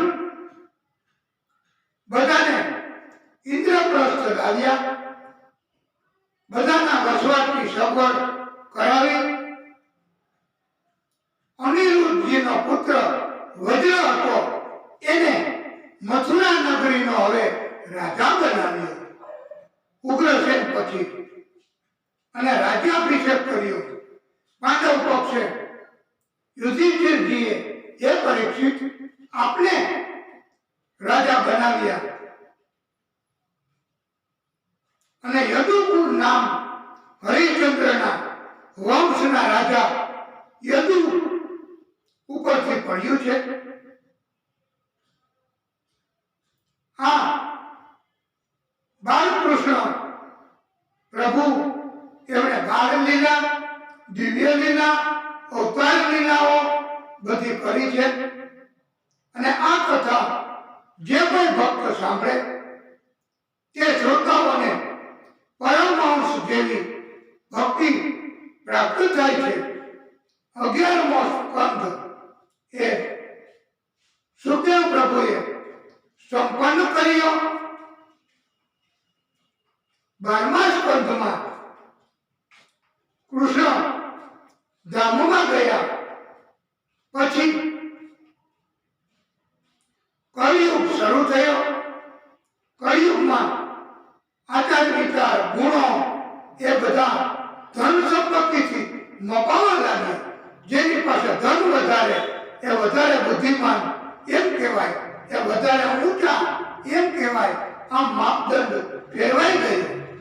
કન્યા અને બાળક એ સ્ત્રી પુરુષ પોતાને પસંદ આવે એમની સાથે લગ્ન કરવા માંડ્યા. અને એવી અગમવાણી સુખદેવ પ્રભુએ કહી કે હે પરીક્ષિત, તમે ધ્યાનથી સાંભળો કે કળિયુગના અંત પછી સંભલ નામના ગામમાં ફરીવાર વિષ્ણુ યશા નામના બ્રાહ્મણના ઘરે કલ્કીના નામથી પરમાત્મા શ્રી હરિ વિષ્ણુ ભગવાન એ પાછો અવતાર ધારણ કરશે, પ્રાગટ્ય કરશે, ભક્તોનો બચાવ કરશે, અધર્મનો અને અધર્મીઓનો નાશ કરશે અને ફરી ધર્મનું સંસ્થાપન કરશે. પછી કળિયુગમાં જે રાજાઓ થવાના હતા એ બધા એમની પણ કથા સંભળાવી. દિવસ રાત્રિ પ્રલય એમની પણ કથા સંભળાવી. સુખદેવ પ્રભુ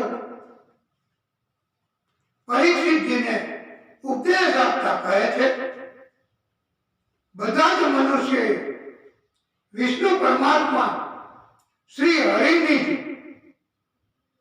ઉપાસના કરવી. આથી મનુષ્યના અંતર હૃદય શુદ્ધ થાય છે. અધિક માસમાં તો ખાસ ભાગવતજીની કથાનું આયોજન કરવું અને કથા શ્રવણ કરાવવી તથા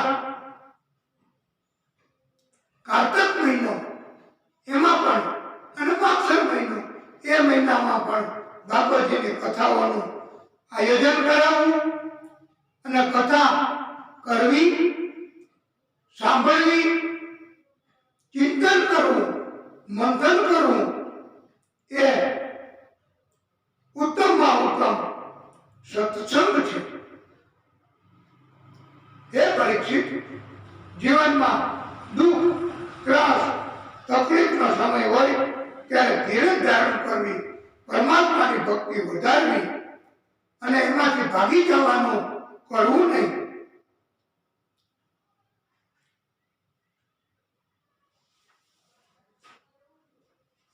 હે પરીક્ષિત, જીવાત્માને યોગ્ય સમજણ પ્રાપ્ત થાય તો સુખ મળે.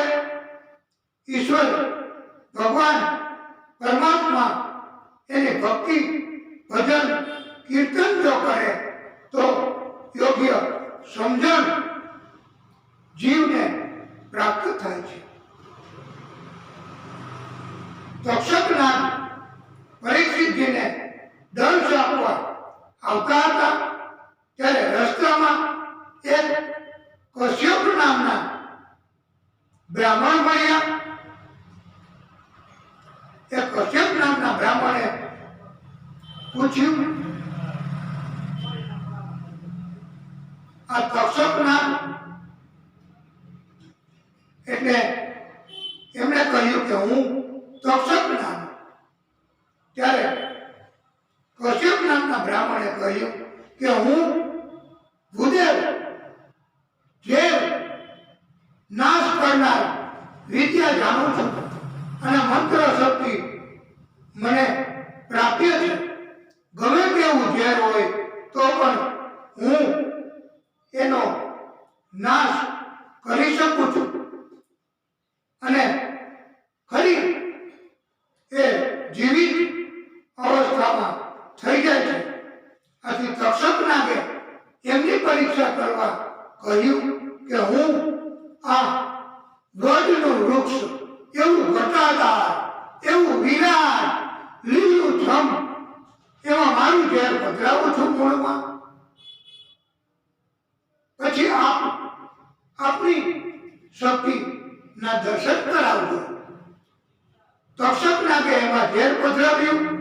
આખું ઝાડ છૂઠા જેવું થઈ ગયું અને પછી ભૂદેવ કશ્યપ નામના બ્રાહ્મણે મંત્ર ઉચ્ચારણ કર્યું.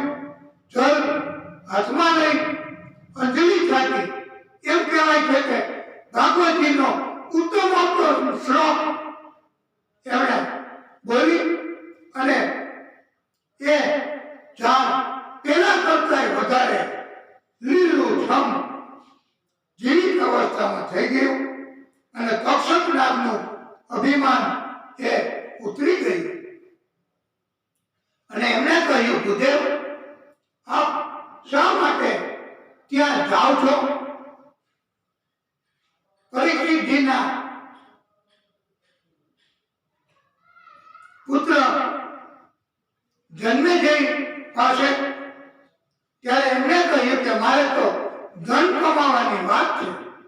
મને એમણે કહ્યું છે કે અમે તમને ધન આપશું અને નક્કી પણ કહ્યું છે કે આટલું ધન આપવાના છે. એટલે હું ત્યાં જાઉં છું અને પરીક્ષિતજીને તક્ષક નામ દંશ દેવાનો છે. એટલે મારે એમનું ઝેર ઉતારવાનું છે, એમના ઝેરનો નાશ કરવાનો છે. આમ કશ્યપ નામના બ્રાહ્મણે કહ્યું અને પછી તક્ષક નાગે 10 ગણું ધન આપ્યું કે ભૂદેવ, આપ સ્વીકાર કરો અને આપ જતા રહો. એ તક્ષક નામ દંશ દેશે એ તો વિધિનું વિધાન છે અને પરીક્ષિતજીને એમનાથી મૃત્યુ સદગતિ થવાની એ પણ વિધિનું વિધાન છે. એમાં ઝેર ઉતારવાનું એવું વિધિનું વિધાન નથી. માટે આપ જતા રહો એવી વિનંતી કરી અને પછી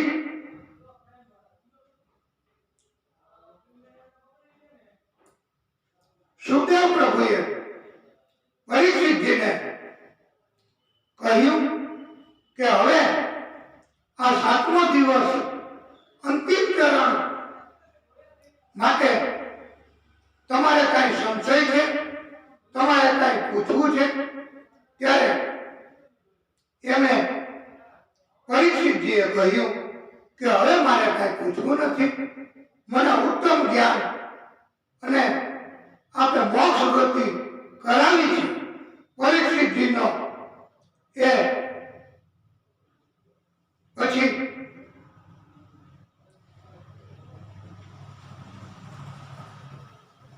સમાધિમાં બેસી ગયા.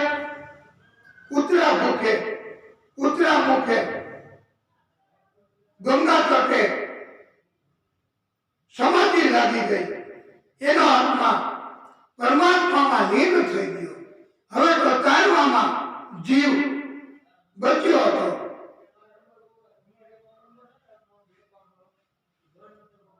સુખદેવ પ્રભુએ પણ ત્યાંથી વિદાય લીધી. એમને પણ એમ કહેવાય છે કે લગ્ન કર્યા છે અને પ્રભુની અકળ ગતિથી તક્ષકના અતિ સૂક્ષ્મ રૂપ ધારણ કર્યું તથા નિર્ધારિત સમયે ફૂલ પુષ્પ એમાં બેસીને પરીક્ષિતજીએ સમાધિ અવસ્થામાં હતા ત્યાં પહોંચી ગયો અને પોતાનું મૂળ સ્વરૂપ એમને પ્રાપ્ત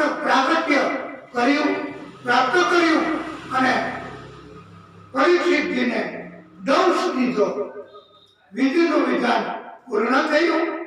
હાહાકાર છવાઈ ગયો. દસેય દિશાઓમાં શોકમગ્ન વાતાવરણ થઈ ગયું. આપણે પણ બેનરમાં અહીંયા એવો એ કથામાં એવો વેશ ધારણ કરીને કથા કહી છે. શોક પાડ્યો છે. પડી શકે તો કરાય એમ અને નોંધ પણ કરાવી છે નીચે કે દસેય દિશામાં શોકમગ્ન વાતાવરણ ફેલાઈ ગયું. હાહાકાર થઈ ગયો.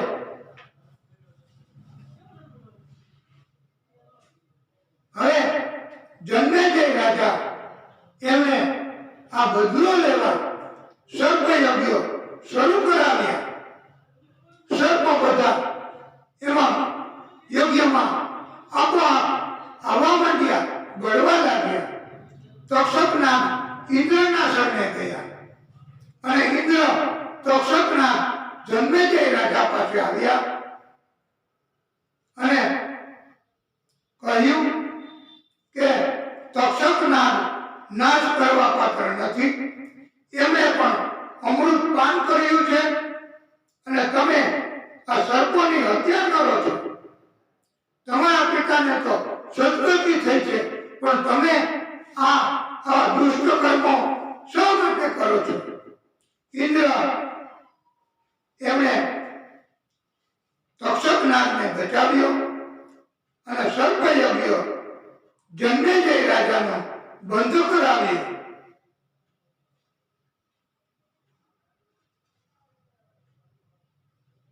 એમણે વ્યાસ પ્રભુને કહ્યું છે કે હે વ્યાસ પ્રભુ, હું અંતિમ સમયે મારા પિતા પાસે હાજર હતો. મને થોડી શંકા છે કે એમને સદગતિ થઈ નથી. માટે આપ ઉપાય બતાવો કે હવે મારું પણ પ્રાયશ્ચિત આ હત્યાઓનું થાય અને સદગતિ ન થઈ હોય તો મારા પિતાને થાય. એના માટે મારે કેવું સત્કર્મ કરવું, શું સત્કર્મ કરવું? ત્યારે વ્યાસ ભગવાને કહ્યું કે તમે દેવી ભાગવતની કથાનું આયોજન કરો. જન્મેજય રાજાએ કહ્યું કે આપ જ આપણા મુખેથી અમને દેવી ભાગવતની કથા શ્રવણ કરાવો. અને વ્યાસ ભગવાન ક્યારેય પોતે કથા કહેતા જ ન હતા, વક્તા હતા જ નહીં. છતાં પણ પ્રભુની કૃપા એના કારણથી એ શ્રદ્ધા રાખી અને દેવી ભાગવતની કથા શ્રવણ કરાવી. બધા વક્તાઓ ધન્ય ધન્ય બની ગયા.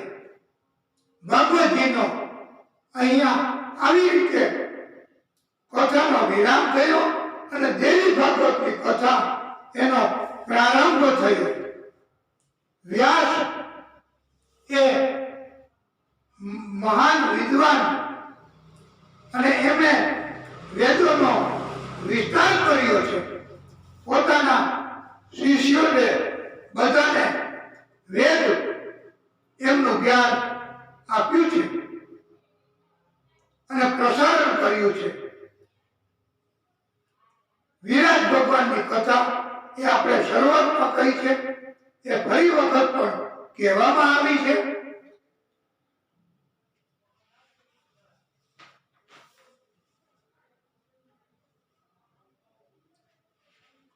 અને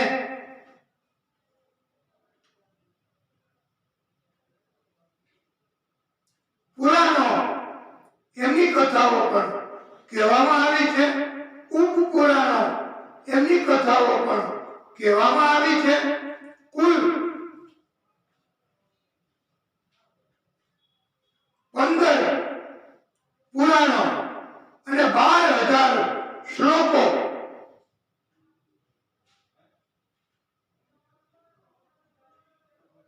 કુલ ઉપપુરાણ અરે હે પ્રભુ કુલ 15 પુરાણો અને એના 4 લાખ શ્લોકો છે એમ ભાગવતજીની કથામાં ઉલ્લેખ કર્યો છે. તથા એવો બોધ આપતા કહ્યું છે કે જે મનુષ્ય ભાદરવા માસની પૂનમના દિવસે દાન કરે, એમાંય સોનાના શેરનું દાન કરે, તે મનુષ્યને પરમ ગતિ પ્રાપ્ત થાય છે. અને વક્તા એ તો માધ્યમ ગણાય છે. શ્રોતા અને પ્રભુ એમને મેળવવા માટે, અને કથા એ તો માત્ર બહારનું જ કહેવાય છે. આખરે તો પ્રભુની ભક્તિ, પ્રભુની કૃપા, પ્રભુની કરુણા મેળવવાની છે. અને આખી ભાગવત મહાપુરાણની કથા એમનો મુખ્ય બોધ એવો આપવામાં આવ્યો છે કે મિલકત માટે અંદરો અંદર લાલચ રાખી, સ્વાર્થ રાખી લડાઈ ઝઘડા કરવા નહીં. ધન માટે લડાઈ ઝઘડા કરવા નહીં.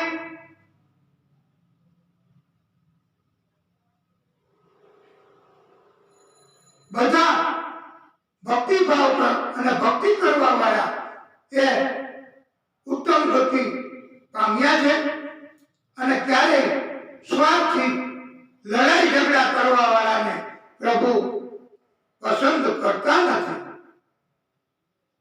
શ્રી હરિ આપણી સાથે જ છે અને ભાગવત કથા એક ચિત્તે શુદ્ધ હૃદયથી સહન કરે છે.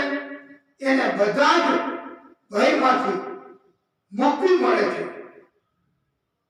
એમની બધી જ શંકાઓ એનો નાશ થાય છે. સૂર્ય ભગવાનની પૂજા કરવી, અર્ઘ્ય આપીને, અને સૂર્ય ભગવાનની કૃપા એ સુંદર સ્વાસ્થ્ય અર્પણ કરે છે. જેની ઘરમાં ઠાકોરજીની પૂજા, પ્રભુની વિષ્ણુ પરમાત્માની પૂજા, ભાગવતજી એમને રાખવામાં આવે છે. એ ઘર નથી રહેતું, પણ પરમ શ્રોતાઓ વૈકુંઠ બની જાય છે.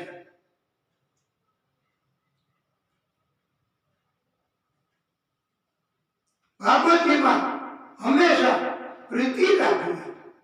આમ ઉત્તમમાં ઉત્તમ બોધ આપવામાં આવ્યો છે.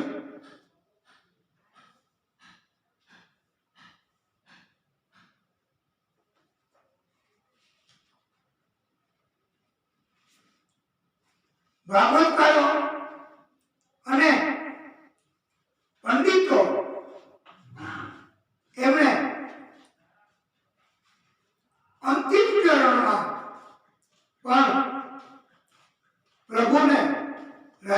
કરવા એ અંતિમ ચરણ દિવ્ય પ્રકારની રીતે આપણે પણ એ કથા શ્રવણ કરાવવાની છે.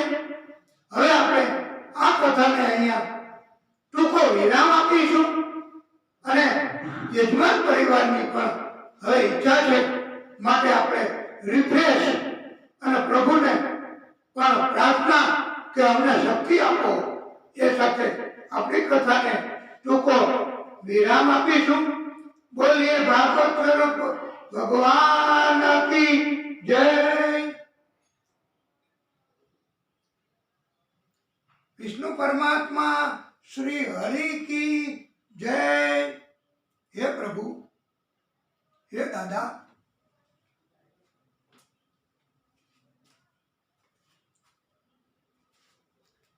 हे भागवत महापुराण, हे भागवत स्वरूप भगवान, हे विष्णु परमात्मा, हे दादा, हे प्रभु, अपनी कृपा जो से दादा